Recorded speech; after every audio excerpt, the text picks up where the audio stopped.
Islamic interest T V کے معزز ناظرین السلام علیکم۔ دوستو، ہمارے ملک پاکستان کو اللہ نے ہر قسم کی نعمتوں سے نوازا ہے۔ اس کے باوجود بھی ہم اللہ کی ناشکری کرتے ہیں اور ہم ایسے گناہوں کا ارتکاب کر رہے ہیں جن گناہوں کی وجہ سے پہلی قوموں پر اللہ کا عذاب آیا اور وہ قومیں تباہ و برباد ہو گئی۔ ابھی اسی طرح پاکستان کی قوم کے کچھ لوگ ایک کبیرہ گناہ کا ارتکاب کرنے جا رہے ہیں۔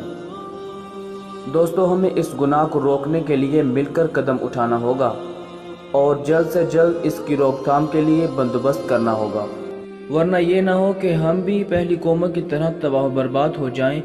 دوستو، گناہ کو یہودیوں نے ٹرانسجینڈر کا نام دیا ہے، جس کا مطلب مرد کی مرد سے شادی، عورت کی عورت سے شادی، خواجہ سراؤں کی خواجہ سراؤں سے شادی ہے۔ دوستو، ایسا ہی گناہ لوط علیہ السلام کی قوم میں پایا گیا تھا، جس کی وجہ سے وہ تباہ و برباد ہو گئی۔ آئیے دوستو، ہم آج آپ کے سامنے لوط علیہ السلام کی قوم کا ایک واقعہ بیان کرتے ہیں۔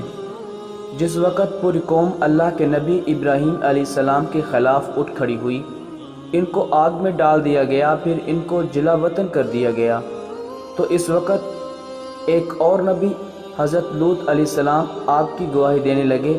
پھر جب ابراہیم علیہ السلام نے ہجرت کی تو آپ کے ساتھ آپ کے بھتیجے اللہ کے نبی حضرت لوط علیہ السلام بھی آپ کے ساتھ ہجرت کرنے لگے۔ لوط علیہ السلام کے والد کا نام خاران تھا، جو تاریخ یعنی حاضر کے بیٹے تھے۔ لوط علیہ السلام کے والد کا انتقال آپ کے بچپن میں ہی ہو گیا تھا، تبھی آپ اپنے چچا ابراہیم علیہ السلام کے ساتھ رہتے تھے۔ جب اللہ کے خلیل حضرت ابراہیم علیہ السلام مصر سے فلسطین کی طرف ہجرت کرنے لگے تو آپ نے اپنے بھتیجے لوط کو سدوم بستی کی طرف بھیج دیا اور یہ فرمایا کہ اے اللہ کے نبی لوط علیہ السلام، اس قوم تک اللہ کا پیغام پہنچاؤ۔ ان میں بدکاری اور بے حیائی عام ہو چکی ہے، ان کی اصلاح کے لیے جاؤ، وہاں رہنا شروع کر دو۔ اور یوں لوط علیہ السلام سدوم بستی کی طرف روانہ ہو گئے۔ یہ بحر مردار کے پاس بستی تھی۔ یہ تجارت کا مرکز اور مسافروں کے لیے آرام گاہ کی جگہ ہے۔ وہ کافر قوم تھی، وہ نئے نئے گناہوں کے طریقے ایجاد کرتی تھی اور فخر سے اس پر عمل کرتی تھی۔ اس قوم میں بدترین گناہ موجود تھے جو ان سے پہلے کبھی کسی نے انجام نہیں دیے تھے۔ اللہ کے نبی حضرت لوط علیہ السلام اس قوم کے درمیان آ کر فرمانے لگے کہ اے لوگو، اللہ سے ڈرو، تم ایسی بے حیائی کا ارتکاب کرتے ہو جو تم سے پہلے اس جہان میں کسی نے نہ کی۔ تم اپنی عورتوں کو چھوڑ کر مردوں سے اپنی حاجت پوری کرتے ہو۔ اگر تم گناہوں سے باز نہ آئے تو عنقریب تم پر اللہ کا عذاب نازل ہوگا۔ وہ پوری قوم ہنستی رہی کہ یہ دیوانہ کہاں سے آیا ہے، ہم کسی عذاب سے نہیں ڈرتے۔ اگر تم واقعی ہی سچے ہو تو دکھاؤ کیا عذاب آتا ہے۔ تو وہاں لوط اور ان کی بیٹیوں کے علاوہ سب کے سب غلاظت میں ڈوبے ہوئے تھے اور اللہ کے پیغام کا مذاق اڑا رہے تھے۔ چنانچہ انہوں نے لوط علیہ السلام کو اپنی بستی سے باہر نکالنے کا فیصلہ کیا۔ اللہ کے نبی لوط علیہ السلام اللہ سے مخاطب ہو کر کہنے لگے کہ اے اللہ، یہ قوم ہدایت پانے والوں میں سے نہیں ہے بلکہ تیری خدائی کا مذاق اڑانے والوں میں سے ہے۔ اے اللہ، جب بھی کوئی نوجوان اس بستی میں آتا ہے تو یہاں کے لوگ اس کو غلط نگاہوں سے دیکھتے ہیں، اس سے اپنی حاجت پوری کرتے ہیں۔ اتنے میں اللہ نے آسمان سے فرشتے بھیجے تو وہ فرشتے خوبصورت لڑکوں کی صورت میں تھے۔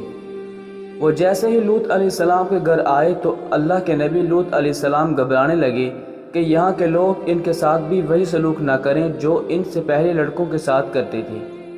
اتنے میں وہ کہنے لگے کہ اللہ کے نبی گھبراؤ نہیں، ہم اللہ کی طرف سے آئے ہیں۔ اور جبرائیل امین فرمانے لگے اللہ کے نبی اپنے گھر والوں کو لے کر اس بستی سے چلے جاؤ، کیونکہ صبح یہاں پر اللہ کا عذاب آئے گا، اور اس بستی سے جانے کے بعد پیچھے مڑ کر نہ دیکھنا۔ ہم تیرے پورے گھر والوں کو اللہ کی پناہ میں رکھیں گے، بجائے یہ کہ تمہاری بیوی کے، جبکہ تمہاری بیوی پیچھے رہنے والوں میں سے ہوگی۔ افسوس، جب لوط علیہ السلام کی بیوی نے ان لڑکوں کو دیکھا تو اس بستی کے لوگوں کو کہنے لگی کہ ہمارے گھر کچھ خوبصورت لڑکے آئے ہیں، کیا تم نے ان کو نہیں دیکھا؟